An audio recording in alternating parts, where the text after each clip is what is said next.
तो मुंबई में भारी बारिश से कई निचले इलाकों में पानी भर गया, जिससे लोगों की परेशानियां बढ़ गईं। काफी देर तक हुई बारिश से कई पेड़ भी गिर गए, वहीं सड़कों पर पानी जमा हो गया। और इसका सबसे ज्यादा असर निचले इलाकों में देखने को मिला, जहां की सड़कें पूरी तरह डूब गईं। सड़कों पर पानी इतना भर गया कि छोटी गाड़ियों के साथ बसों को भी निकलने में परेशानी होने लगी। कारों के पहिए तो पूरी तरह पानी में डूबे नजर आए। मोटरसाइकिल चलाने वालों की मुश्किल भी बढ़ गई।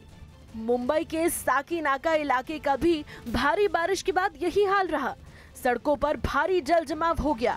आसमान में बादल छाए रहने की वजह से दिन में रोशनी कम थी और लोगों को दिन में भी अपनी गाड़ियों की लाइट ऑन रखनी पड़ी। दादर में भारी बारिश की वजह से लोग अपने घरों में ही कैद रहे। सड़कों पर कुछ ही गाड़ियां दिखाई दी और जो दिखी उनकी रफ्तार भी कम थी, क्योंकि बारिश के बीच गाड़ी चलाने में लोगों को परेशानी हो रही थी। कुर्ला इलाके में तो बारिश से कई पेड़ उखड़कर जमीन पर गिर गए। वहां भी सड़कों पर सन्नाटा पसरा रहा। हिमाचल प्रदेश के मंडी में 5 लड़कों ने मिलकर कोरोना वायरस के सैंपल लेने के लिए खास चैम्बर बनाया, ताकि इस बीमारी की जांच की जा सके। कोरोना वायरस से डॉक्टरों और स्वास्थ्य कर्मियों को बचाने के लिए इन लड़कों ने अनोखा तरीका निकाला, ताकि उन्हें सैंपल लेने के वक्त मरीज के करीब जाने की जरूरत ना पड़े।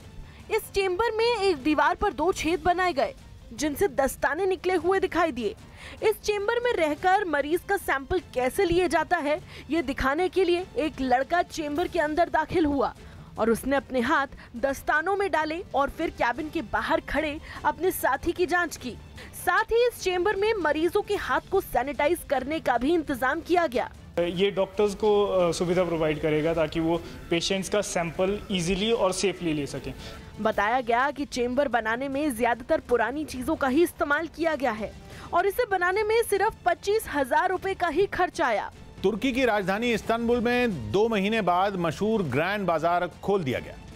कोरोना महामारी की वजह से दुनिया के सबसे पुराने बाजारों में एक ग्रैंड बाजार को भी बंद कर दिया गया था, जिसके खुलते ही बड़ी संख्या में लोग खरीदारी करने पहुंच गए। लोगों की भीड़ से करीब 2 महीने बाद बाजार में रौनक दिखी। दुकानदार भी इससे काफी खुश दिखाई दिए, लेकिन बाजार में दाखिल होने से पहले सभी लोगों के तापमान की जांच की गई और मास्क पहने लोगों को ही अंदर जाने दिया गया। बताया गया कि इस बाजार में 3000 दुकानें हैं और रोजाना लाखों लोग खरीदारी करने पहुंचते हैं। हालांकि कोरोना की वजह से फिलहाल इतनी भीड़ नहीं होगी। खबर है कि इस बाजार के अलावा सभी रेस्टोरेंट और पार्कों को भी खोल दिया गया।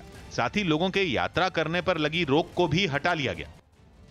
उत्तराखंड के रामनगर में आइसोलेशन वार्ड से भागे एक कोरोना मरीज को पुलिस ने पकड़ लिया। 2 दिन पहले यह मरीज आइसोलेशन वार्ड से फरार होकर अपने घर पहुंच गया था, जिसकी जानकारी मिलते ही एक एम्बुलेंस और कुछ स्वास्थ्य कर्मियों के साथ पुलिस वहां पहुंची और उसे अस्पताल ले जाने की कोशिश में जुट गई, लेकिन मरीज अस्पताल जाने को तैयार नहीं हुआ।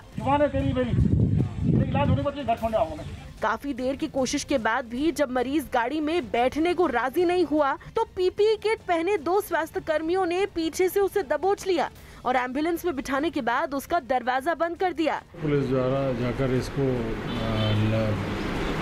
पकड़ा गया और उसको फिर दोबारा सेंटर में भेज दिया गया। मरीज को पकड़ने के बाद उसे दोबारा आइसोलेशन वार्ड में भर्ती करवा दिया गया। साथ ही पुलिस ने अस्पताल की सुरक्षा बढ़ाने का भी भरोसा दिया।